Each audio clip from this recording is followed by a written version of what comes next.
Mutual ফান্ডে invest করার কথা তো আমরা সবাই বলি, কোন ফান্ড ভালো, কিভাবে এসআইপি শুরু করবেন, এই নিয়ে প্রচুর আলোচনা হয়। কিন্তু একটা জরুরি বিষয় নিয়ে খুব কম মানুষই কথা বলেন। মিউচুয়াল ফান্ড কখন সেল করা উচিত বা কখন আপনার পোর্টফোলিও থেকে এক্সিট নেওয়া উচিত। ভাবুন তো, আপনি একটা বাসে উঠলেন কিন্তু জানেন না আপনাকে কোথায় নামতে হবে। ইনভেস্টিংয়ের ক্ষেত্রেও তাই।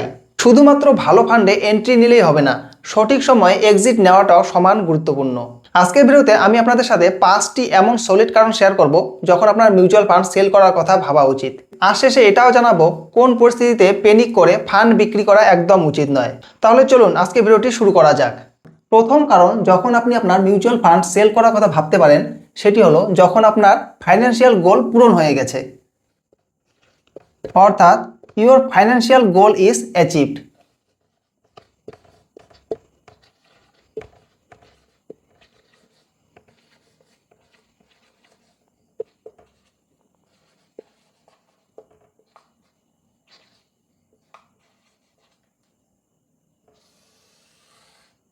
মিউচুয়াল ফান্ড থেকে বেরোনোর সবচেয়ে বড় এবং পজিটিভ কারণ হলো আপনার গোল অ্যাচিভ হয়ে যাওয়া।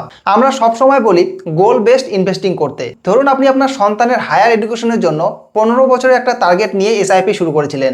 এখন 14 বছর হয়ে গেছে, আপনার টার্গেট অ্যামাউন্ট প্রায় তৈরি। এই সময় আপনার কি করা উচিত? অনেকেই ভাবেন মার্কেট তো এখন খুব ভালো চলছে, আরও 1 বছর রেখে দিই, রিটার্ন আরও বাড়বে। এটাই সবচেয়ে বড় ভুল। যখন আপনার গোল পূরণ হওয়ার কাছাকাছি চলে আসে, অর্থাৎ 1-2 বছর বাকি থাকে, তখন আর রিস্ক নেওয়া উচিত নয়। মার্কেট যদি হঠাৎ করে ক্র্যাশ করে তাহলে আপনার জমানো টাকার ভ্যালু অনেকটাই কমে যেতে পারে। এই সময় আপনার উচিত আপনার ইকুইটি ফান্ড থেকে টাকা তুলে নিয়ে আস্তে আস্তে নিরাপদ ডেট ফান্ড বা ফিক্সড ডিপোজিটে শিফট করা। একে বলা হয় সিস্টেমেটিক ট্রান্সফার প্ল্যান বা এসটিপি। আপনার গোল যদি পূরণ হয়ে গিয়ে থাকে তাহলে হাসি মুখে প্রফিট বুক করুন এবং ফান্ড সেল করুন। 2 নম্বর কারণ যখন আপনি আপনার মিউচুয়াল ফান্ড বেচে দেওয়ার কথা ভাবতে পারেন, সেটি হলো যে ফান্ডের ধারাবাহিক under performance, consistent under performance.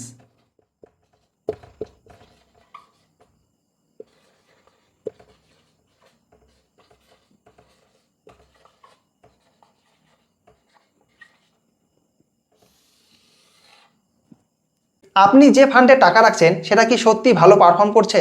এটা বোঝার জন্য ফান্ডের রিটার্নকে তার বেঞ্চমার্কের সাথে মেলাতে হবে। ধরুন আপনার লার্জ ক্যাপ ফান্ডটি গত 1 বছরে 10% রিটার্ন দিয়েছে। আপনি হয়তো খুব খুশি, কিন্তু সেই একই সময়ে যদি নিফটি 50 ইন্ডেক্স 15% রিটার্ন দেয়, তার মানে আপনার ফান্ড আন্ডার পারফর্ম করছে। তবে মনে রাখবেন, 1-2 মাসের খারাপ পারফরমেন্স দেখে ফান্ড বিক্রি করবেন না। ফান্ডের পারফরমেন্স ট্র্যাক করার সঠিক নিয়মগুলো হলো ফান্ডের পারফরমেন্স অন্তত 4 থেকে 6 কোয়ার্টার, অর্থাৎ 1 থেকে 1.5 বছর ট্র্যাক করুন। ফান্ডটিকে তার ক্যাটেগরির অন্যান্য ফান্ডের সাথে তুলনা করুন। মার্কেট যখন পড়ছে তখন ফান্ডটি কতটা কম পড়ছে সেটাও খেয়াল রাখুন। যদি দেখেন আপনার ফান্ড টানা 1.5-2 বছর ধরে বেঞ্চমার্ক এবং অন্যান্য ফান্ডের তুলনায় খারাপ রিটার্ন দিচ্ছে, তবে ইমোশনাল না হয়ে সেই ফান্ড থেকে এক্সিট করুন এবং ভালো ফান্ডে শিফট করুন। 3 নম্বর কারণ হলো পোর্টফোলিও রিব্যালেন্সিং।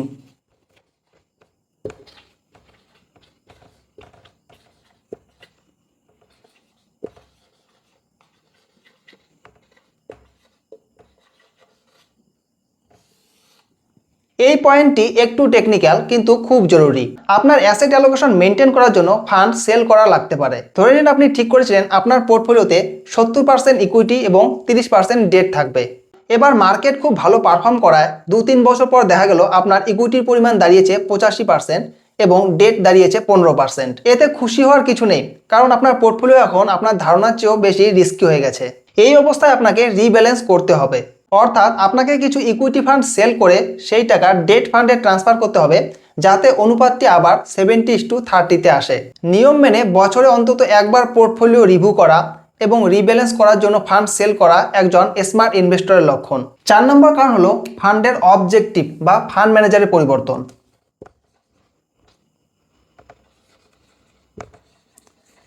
চেঞ্জ অফ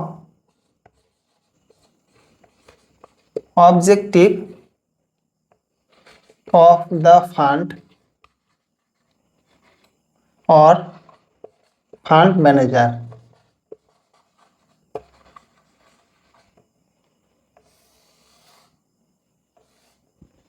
আপনি যখন কোনো মিউচুয়াল ফান্ড কেনেন তখন আপনি ফান্ডের ইনভেস্টমেন্ট স্টাইল এবং ফান্ড ম্যানেজারের দক্ষতার উপর ভরসা করেন।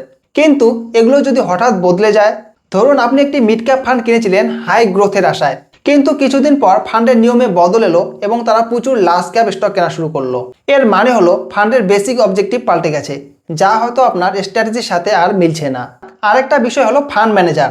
যদি কোনো ফান্ডের সাফল্যের মূল কারিগর অর্থাৎ স্টার ফান্ড ম্যানেজার চাকরি ছেড়ে দেন, তবে সাথে সাথে সেই ফান্ড সেল করবেন না। নতুন ফান্ড ম্যানেজার কেমন পারফর্ম করছে সেটা কয়েক মাস অবজার্ভ করুন।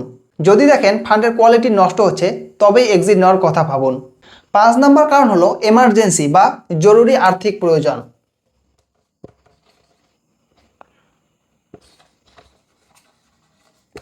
Urgent emergency.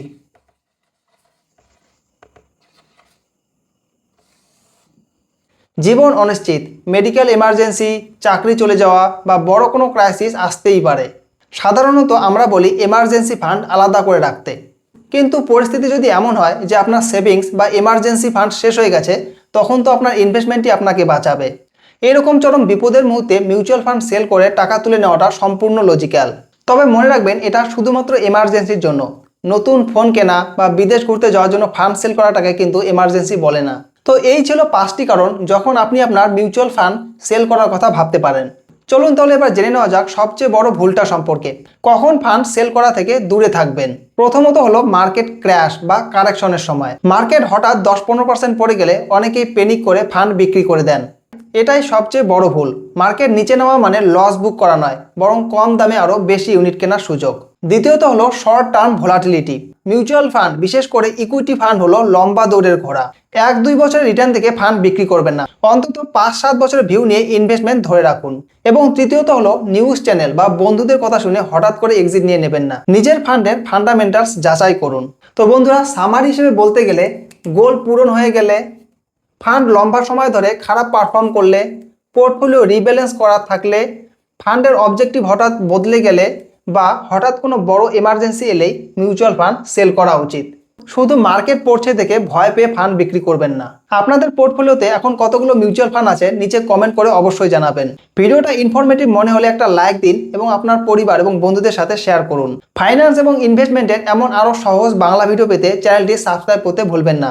দেখা হচ্ছে পরের ভিডিওতে। ততক্ষণ ভালো থাকুন, সুস্থ থাকুন, ইনভেস্ট করতে থাকুন। ধন্যবাদ।